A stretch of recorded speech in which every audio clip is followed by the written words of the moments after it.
ओम शांति। 13 सितंबर 2023 बाप दादा के मधुर महावाक्य हैं। मीठे बच्चे, तुम्हारा किसी से भी वैर नहीं होना चाहिए, क्योंकि तुम हो सबके कल्याणकारी। वैर रखने वाले को हाफ कास्ट ब्राह्मण कहेंगे। प्रश्न है, कौन सी स्मृति बुद्धि में सदा रहे तो निर्भय बन जाएंगे? उत्तर, सदा स्मृति में रहे कि हम सचखंड के मालिक देवी देवता बन रहे हैं। शरीर को कोई मारता भी है, लेकिन आत्मा को मार नहीं सकता। गोली शरीर को लगती है, मैं आत्मा तो जा रही हूँ बाबा के पास, हमको क्या डर है? हम बैठे हैं, छत गिर जाती है, हम बाबा के पास चले जाएंगे, इसमें डरने की कोई बात नहीं। ऐसे निर्भय बनो। गीत। माता ओ माता, तू है सबकी भाग्य विधाता। ओम शांति। बच्चों ने जगत अम्बा की महिमा सुनी। अब मनुष्य तो सिर्फ गाते रहते हैं। जगत अम्बा के मेले लग रहे हैं, या फिर है संगम। बच्चों का बाप के साथ मेला। बाप है तो माँ जरूर है। भारत में जगत अम्बा की जीवन कहानी कोई भी जानते नहीं। जगत को रचने वाली अर्थात जगत अम्बा। जगत अम्बा के मंदिर भी हैं। अभी तुम बच्चों को समझ मिली है, ज्ञान का तीसरा नेत्र मिला है। अभी तुम बच्चे जानते हो, जिसका यादगार बना हुआ है वह जरूर सृष्टि के संगम पर आए होंगे। इनको जगत अम्बा कहा जाता है। जगत पिता प्रजापिता भी है ना। इस बेहद ड्रामा का आदि मद अंत क्या है और मुख्य एक्टर्स कौन से हैं, यह कोई नहीं जानते। हीरो हीरोइन भी एक्टर होते हैं ना, सिर्फ 2 नहीं होंगे, जरूर उनकी सेना होगी। जगत अम्बा की भी सेना होगी। उनको शक्तियाँ भी कहा जाता है। शक्ति सेना नामी ग्रामी है। शक्ति कहाँ से आई? जरूर सर्वशक्तिमान परमपिता परमात्मा से ही शक्ति ली होगी। यह तो सब जानते हैं। उच्चते उच्च भगवान है, उनको ही सत श्री अकाल कहते हैं। अकाली जो होते हैं वह निराकार को मानने वाले होते हैं। सिख ग्रंथी गुरु नानक को मानते हैं, कहते गुरु नानक देव हैं। उनकी जो पीढ़ी होती है, उनके 10 बादशाहों के नाम भी भिन्न भिन्न हैं। कोई का सिंह, कोई का दास, कोई का चंद्र भी नाम होगा। सबके नाम भिन्न भिन्न हैं। और अकाली जो हैं वह अकाल मूरत को मानते हैं। सत श्री अकाल, यह किसकी महिमा की? परमपिता परमात्मा की। तो सिद्ध करते हैं, सत्य सिर्फ एक श्री श्री अकाल मूरत परमात्मा ही हैं। तुम कह सकते हो सत श्री अकाल, तुम उनको जानते हो। वह सिर्फ अक्षर कह देते, अर्थ कुछ भी नहीं जानते। तुम तो जानते हो सत श्री अकाल को, उनकी बायोग्राफी को भी तुम जानते हो। विचार सागर मंथन भी तुम बच्चों को करना है। बाप तो ज्ञान का सागर है, उसने कलश माताओं को दे दिया है। यह है बड़ी मम्मा, और फिर तुम अनेक माताएं हो। जगत अम्बा की अनेक बच्चियां और बच्चे हैं। यह जगत अम्बा है, फिर पिता भी जरूर है। तुम जानते हो यह जगत अम्बा कौन है, किसकी बच्ची है तो मनुष्य 8-10 भुजाएं तो नहीं है। इतनी भुजाएं क्यों दी है, यह किसको पता नहीं। तो ऊंचते ऊंच वह सत्य परमात्मा है। तुम बच्चों को समझाया गया है, परमपिता परमात्मा जिनको हम रूप बसंत कहते हैं। रूप भी है और फिर बसंत ज्ञान सागर है। इतना छोटा सा स्टार, वह ज्ञान सागर है। वंडर है ना, बच्चों को समझाया है। बाप है बिंदी रूप, उसमें बरोबर सारा पाठ है। भक्ति मार्ग में भक्तों की भावना पूरी करते हैं। यह सारी ड्रामा में नोंद है। जिस समय जिसकी जो भावना है वह ड्रामा में पहले से ही नोंधी हुई है। तुम्हारी यह पढ़ाई भी ड्रामा में नोंद है, जो पाठ रिपीट हो रहा है। समझने की बात है ना। तुम अच्छी रीति समझा सकते हो। उच्च ते उच्च भगवान सब कहते हैं। वह है निराकार, निर्भय, निर्वैर। उनको कोई के साथ वैर नहीं। तुम्हारा भी कोई के साथ वैर नहीं है। तुम सबके कल्याणकारी हो। अगर किसका वैर है तो उनको हाफ कास्ट कहेंगे। आधा शूद्र, आधा ब्राह्मण। यह विकारों की खाद कंप्लीट निकल जाएगी, तब सच्चा ब्राह्मण कहेंगे। अभी तो आधा आधा है। कलयुगी तमो प्रधान संस्कार भरे हुए हैं, वह निकलने हैं।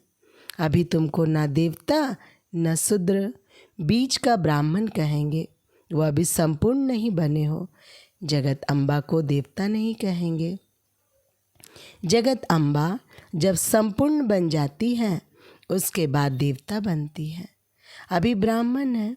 ब्रह्मा की बेटी सरस्वती है, परंतु यह कोई नहीं जानते ब्रह्मा कब आया। जो मुख वंशावली रचना रची उसको ही शिव शक्ति सेना कहा जाता है। तो तुम जानते हो वह उच्च ते उच्च बाप परम पिता परम धाम में रहने वाले हैं। फिर सूक्ष्म वतन में ब्रह्मा विष्णु शंकर। प्रवृत्ति मार्ग होने कारण वह भी युगल दिखाते हैं। विष्णु को पूरा युगल दिखाते हैं। यह सब बुद्धि में रहना चाहिए। मनुष्य कहेंगे हम एक्टर हैं, तो मनुष्यों के ड्रामा के आदि मध्य अंत का मालूम होना चाहिए ना। उच्च ते उच्च भगवान कौन? ब्रह्मा विष्णु शंकर कौन? क्या और भी 8, 10, 100 भुजा वाला कोई है? नहीं, यह सब चित्र फालतू हैं। ब्रह्मा की 100 भुजा दिखाते हैं। अब यह तो प्रजापिता है, 100 भुजा की तो बात ही नहीं। यह सब रॉन्ग है। राइट वास्तव में क्या है वह भी समझना चाहिए। उच्च ते उच्च भगवान जो परम धाम में रहते हैं है स्टार। विष्णु को भी 4 भुजा दिखाई है, 2 भुजा लक्ष्मी की, 2 भुजा नारायण की। जैसे रावण के 10 शीश दिखाते हैं, 5 स्त्री के विकार और 5 पुरुष के। पहले पहले मुख्य विकार है दे अभिमान, फिर और विकार नंबरवार आते हैं। सूक्ष्म वतनवासी ब्रह्मा तो है अव्यक्त। प्रजापिता ब्रह्मा तो यहाँ चाहिए ना।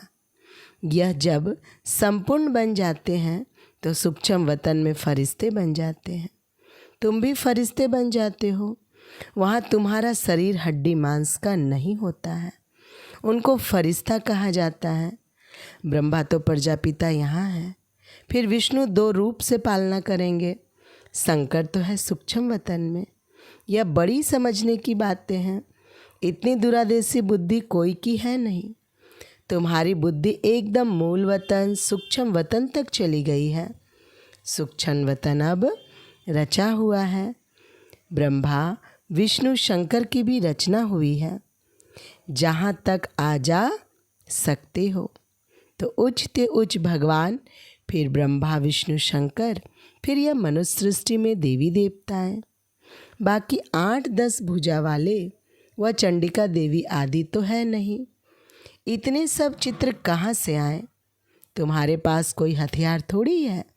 यह सब हिंसक हथियार हैं, बैट बनाए हैं। देवता तो होते हैं डबल अहिंसक। सूक्ष्म वतन में कोई हथियार आदि होते नहीं। चित्रों में कितने हथियार दिए हैं। इसको कहा जाता है गुड़ियों की पूजा। एक्यूपेशन को कोई जानते नहीं। बाबा आकर ब्रह्मा द्वारा नई रचना रचते हैं तो खुद बड़ा हो गया ना। तुम हो उनकी संतान, पौत्रे और पौत्रियाँ। समझने वाले समझते भी हैं, परंतु फिर यह नहीं समझते कि सबकी मौत होनी है। अभी भी कितने मरते रहते हैं। अखबारों आदि में कोई दिखलाते थोड़ी हैं, नहीं तो नाम बदनाम हो जाए। भूख बहुत मरते हैं, एक समय मुश्किल से 2 रोटी मिलती है। तुम बच्चे जान गए हो, सतयुग में लक्ष्मी नारायण का राज्य चलता है, 2 भुजा वाले ही मनुष्य हैं। बाकी सतयुग में कोई 8-10 भुजा वाली देवियां नहीं होती हैं। सेकंड नंबर में है राम सीता, वह भी यहाँ राजयोग से पद पा रहे हैं। कितनी सहज बात है समझने की। बाप कहते तुमने बहुत वेद शास्त्र पढ़े हैं, अब तुम मेरे से सुनो और जज करो।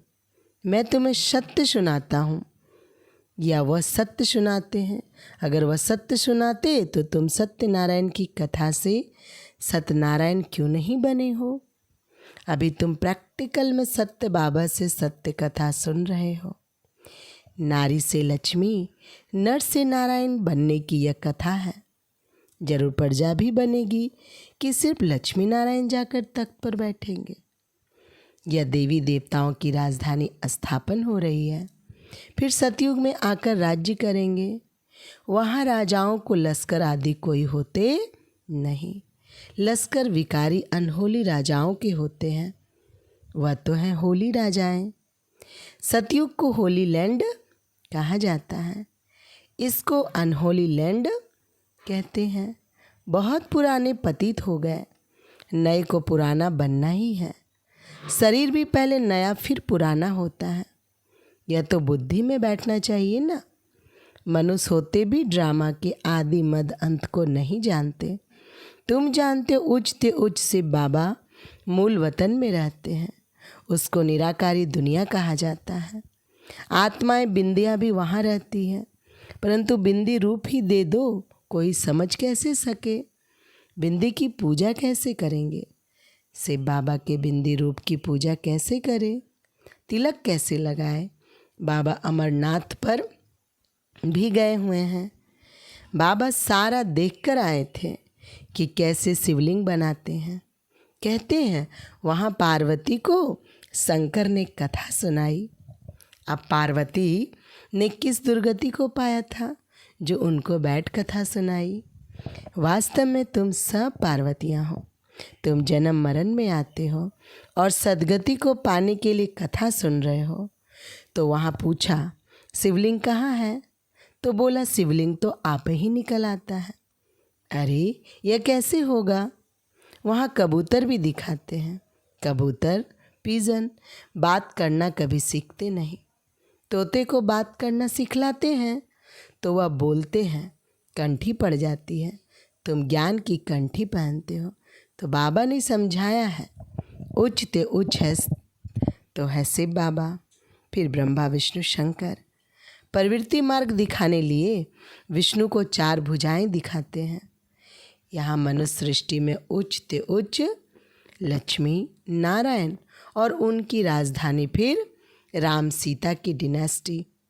यह होली डिनेस्टी पूरी होती है, फिर रावण राज्य शुरू होता है, फिर सबको पतित बनना ही है। बाकी हाँ, पिछाड़ी में जो नई आत्माएं आती हैं उनका कुछ प्रभाव निकलता है। किसका सतो प्रधानता का, किसका रजो तमो का पाठ है। यह बेहद का ड्रामा है। मनुष्य तो मनुष्य ही है, बाकी सब है गुड़ियों की पूजा। तुम एक्टर्स हो ना, अभी तुम मनुष्य से देवता बन रहे हो। पढ़ाई से मनुष्य कितना उच्च पद पाते हैं, यह भी पढ़ाई है जिससे तुम राज पद पाते हो। ऐसी पढ़ाई कोई होती नहीं। वह प्रिंस प्रिंसेस तो प्रारब्ध ले आते हैं, तुम यहाँ प्रारब्ध बना रहे हो। भविष्य सतयुग के लिए कितनी उच्च और फिर सहज नॉलेज है। सेकंड में जीवन मुक्ति। हम बेहद बाप के बच्चे हैं, ईश्वरीय गोद में बैठे हैं। ईश्वरीय गोद कौन छोड़ेंगे। तो इस ड्रामा के आदि मद अंत को समझना है। बाप तो यथार्थ रीति बैठ समझाते हैं, जो मनुष्य सृष्टि का बीज रूप गाया जाता है, सत्य चित्त आनंद स्वरूप कहा जाता है। जरूर जब आएंगे तब तो वर्षा देंगे ना। तुम सचखंड के मालिक देवी देवता बनते हो, कोई डर की बात नहीं है। यहाँ तो कितना डर रहता है, कोई चढ़ाई ना करे। तुमको तो बिल्कुल निर्भय रहना है। शरीर को कोई मारता है, आत्मा को थोड़ी मार सकते हैं। जो डरना चाहिए, निर्भय होने की बड़ी समझ चाहिए। बाप भी निर्भय तो बच्चे भी निर्भय। गोली शरीर को लगती है, मैं आत्मा तो जा रहा हूँ बाबा के पास। हमको क्या डर है? हम बैठे हैं, छत गिर जाती है, हम बाबा के पास चले जाएंगे। निर्भय होने में टाइम लगता है। तुम हो जगत अम्बा के बच्चे, शिव शक्ति सेना एक की तो महिमा नहीं है। तुम भी साथ हो, यह कमांडर है, तुमको रूहानी ड्रिल सिखलाते हैं। तुम उनके बच्चे हो, तुम हो लक्की सितारे। यह सरस्वती भी लक्की सितारा है, ब्रह्मा की बेटी है ना। उस ज्ञान सूर्य का चंद्रमा तो यह ब्रह्मा है ना। परंतु यह मेल होने के कारण माता पर कलश रखा जाता है। अच्छा, मीठे मीठे सिखिल दे ब्रह्मा मुख वंशावली, ब्राह्मण कुलभूषण, स्वदर्शन चक्रधारी बच्चों प्रति माता पिता बाप दादा का दिल व जान सिक व प्रेम से नंबरवार पुरुषार्थ अनुसार याद प्यार और गुड मॉर्निंग। गुड मॉर्निंग बाप दादा। रूहानी बाप की रूहानी बच्चों को नमस्ते। हम रूहानी बच्चों की रूहानी बाबा को नमस्ते। धारणा के लिए मुख्य सार। पहली पॉइंट, कलयुगी तमो प्रधान संस्कारों को निकाल सच्चा ब्राह्मण बनना है, किसी से भी वैर नहीं रखना है। दूसरी पॉइंट, निर्भय बनने के लिए आत्म अभिमानी रहने का अभ्यास करना है। हम शिव शक्ति सेना है, हमें तो सचखंड का मालिक बनना है, इसी नशे में रहना है। वरदान है, कलयुगी वायुमंडल में रहते हुए उसके वाइब्रेशन से सेफ रहने वाले स्वराज अधिकारी भव। स्पष्टीकरण, स्वराज अधिकारी उसे कहा जाता है जिसे कोई भी कर्म इंद्रियां अपनी तरफ आकर्षित ना करे, सदा एक की तरफ आकर्षित रहे, किसी भी व्यक्ति व वस्तु की तरफ आकर्षण ना जाए। ऐसे राज अधिकारी ही तपस्वी हैं। वही हंस बगुले के कलयुगी वायुमंडल में रहते हुए सदा सेफ रहते हैं। जरा भी दुनिया के वाइब्रेशन उन्हें आकर्षित नहीं करते। सब कंप्लेन समाप्त हो जाती है। स्लोगन है, बुरे को अच्छे में बदल देना ही उच्च ब्राह्मणों की श्रेष्ठ शक्ति है। अच्छा, ओम शांति।